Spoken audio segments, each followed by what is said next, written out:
بسم اللہ الرحمن الرحیم۔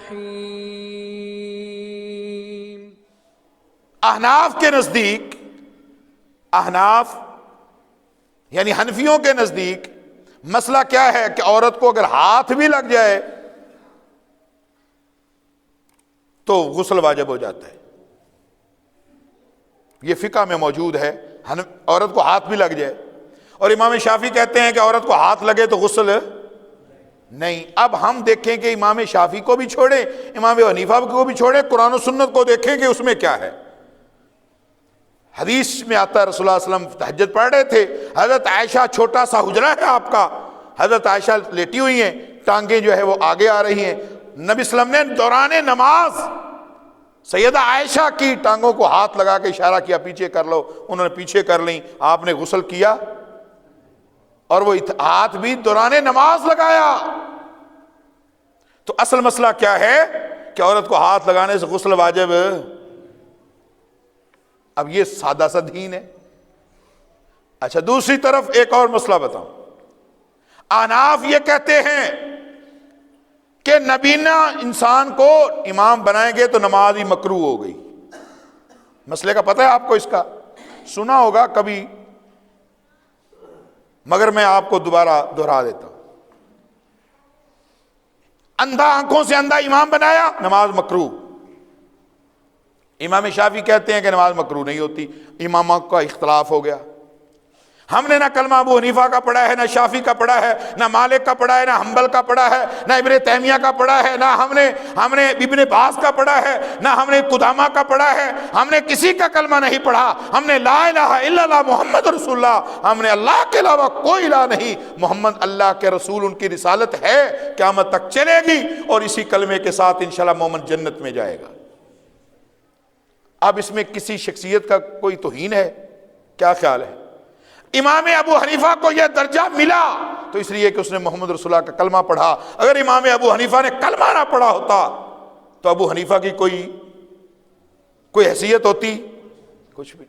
اور میرے بھائیوں، ایمان کی حالت میں جن لوگوں نے نبی کو دیکھا جہنم حرام، اور جنہوں نے نبی کو دیکھا مگر ایمان کی حالت سے نہیں دیکھا وہ کفر کے کفر میں رہے اور مرے۔ ابو جہل نے نہیں دیکھا، عتبہ نے نہیں دیکھا، شیبہ نے نہیں دیکھا، ولید نے نہیں دیکھا، سب نے دیکھا مگر کفر کی آنکھ سے دیکھا، تو ان کو دیکھنا فائدہ دے گا نہیں۔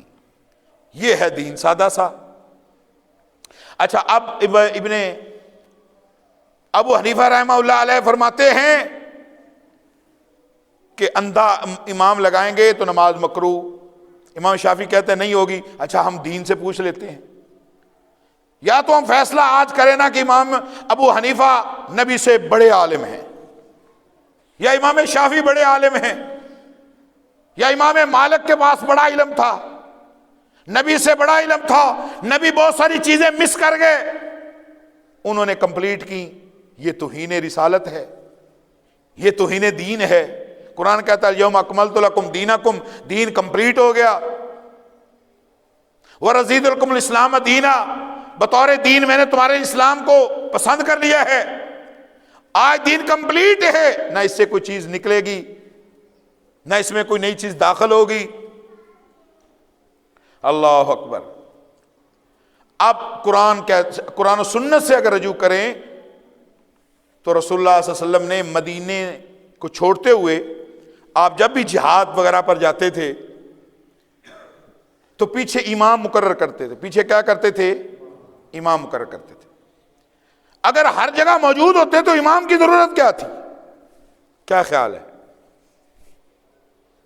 اب نبی کی زندگی میں امام مقرر ہو رہا ہے، آپ خود کر رہے ہیں۔ کیوں؟ آپ کو پتہ ہے میں بدر میں ہوا تو مدینے میں نہیں ہوں گا، مدینے میں ہوا تو بدر میں نہیں، لہذا امام کی ضرورت تو ہے نا۔ آپ امام مقرر کر کے جاتے تھے، کبھی کسی صحابی کو، کبھی کسی صحابی کو۔ اور یہ بھی مغالطہ نکال دوں، آپ نے حضرت علی کو بھی ایک دفعہ مقرر کیا ہے، جہاں شیعہ یہ مانتے ہیں دیکھو جی نبی نے اپنی زندگی میں حضرت علی کو امام بنایا ہے۔ ارے کم بختو، وہ تو نبی کا بھائی ہے، وہ تو نبی کا داماد ہے۔ رسول اللہ نے تو اندھے صحابی کو بھی اپنی جگہ پر امام بنایا ہے، اندھے صحابی کو۔ اچھا، اب نمازیں مکروہ ہوتی تو پھر اس کے پیچھے مدینے والوں کی نمازیں ہوئیں؟ تو پتہ یہ چلا کہ نماز کسی اندھے امام کے پیچھے پڑھنے سے مکروہ ہوتی۔ اب ان چکروں سے باہر آئیں، مقصد بات کا یہ کہ ان چکروں سے باہر آئیں۔ میں حنفی ہوں، میں شافعی ہوں، میں مالکی ہوں، میں فلاں ہوں، میں فلاں ہوں، اور لوگ یہ سمجھ بیٹھتے ہیں جو اہل حدیث ہیں یہ بھی ان کی طرح کوئی فرقہ ہے۔ یہ جہالت ہے۔ اہل حدیث کا مطلب فَبِأَيِّ حَدِيثٍ بَعْدَهُ يُؤْمِنُونَ، قرآن ہے۔ وَمَنْ أَسَرَّ النَّبِيُّ إِلَىٰ بَعْضِ أَزْوَاجِهِ حَدِيثًا أَفَبِهَٰذَا الْحَدِيثِ تَعْجَبُونَ۔ قرآن میں کئی جگہ حدیث حدیث حدیث، اور ڈے فرسٹ سے اسلام پھیل گیا پیغمبر کی زندگی کے بعد دور دراز علاقوں میں، جہاں تک دین پھیل گیا صحابہ موجود نہیں تھے، لوگ فیصلے کرتے تھے کیسے، وہاں دو گروپ بن جاتے۔ ایک کہتا نہیں جو رسول اللہ کا طریقہ ہوگا اس پر عمل کریں گے، کچھ کہتے چلے اپنی نیک لوگ مشاورت کر کے جو اچھی بات لگے عمل کر رہے ہیں، اس کو کہا جاتا تھا اہل الرائے، اور جو کہتے تھے نہیں رسول اللہ کی بات پر عمل کریں گے ان کو کہتے تھے اہل الحدیث۔ یہ دو گروپ شروع سے چلے آئے، شروع سے دو گروپ، اہل الحدیث اور اہل الرائے۔ جتنے فرقے ہیں یہ اہل الرائے میں ہیں۔ یہ میں بڑی وضاحت سے کہہ رہا ہوں، علی وجہ البصیرت کہہ رہا ہوں۔ میرے یہاں بیٹھے پڑھے لکھے لوگ، جوان عالم بھی ماشاءاللہ بیٹھے ہیں، وہ اس بات کی تائید کریں گے۔ جتنے فرقے ہیں وہ اہل الرائے میں بنے، چونکہ جب میری رائے مقدم ہوگی تو کوئی اور چودھری کھڑا ہو کر کہے گا جی پھر میری رائے بھی چلے گی، کوئی اور کھڑا ہو کر کہے گا جی پھر میری رائے بھی چلے گی۔ مگر وہ لوگ جنہوں نے کہا نہیں رائے کسی کی نہیں چلے گی، جو رسول نے کہا ہم اس پر چلیں گے۔ ما آتاکم الرسول، جو رسول دے دے گا لے لیں گے، وما نہاکم عنہ فانتہوا، جس سے رسول روک دے رک جائیں گے، یہ دین ہے۔